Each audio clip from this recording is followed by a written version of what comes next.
Па прво не заради тоа што сум жена, но мислам дека навистина доаѓа времето на жените и дека е срамота да не сме имале досега жена премиер, жена председател.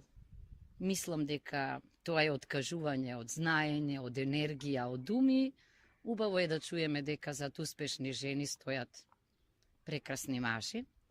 Значи, како што гледате веќе во Словачка победи една жена, во Хрватска исто така имаме. Всушност, родовата еднаквост е голем доказ за демократијата во една земја. Зошто јас? Па затоа што знам многу за политичките системи, за уставното право, ги знам компаративните искуства, со децении ги проучувам.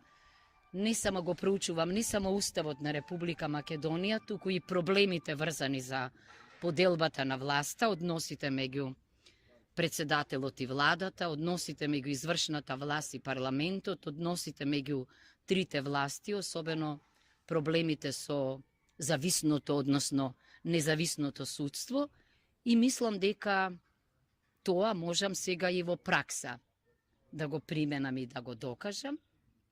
Како и зошто, еве ќе ви кажам, секоја реформа треба да почне од нас.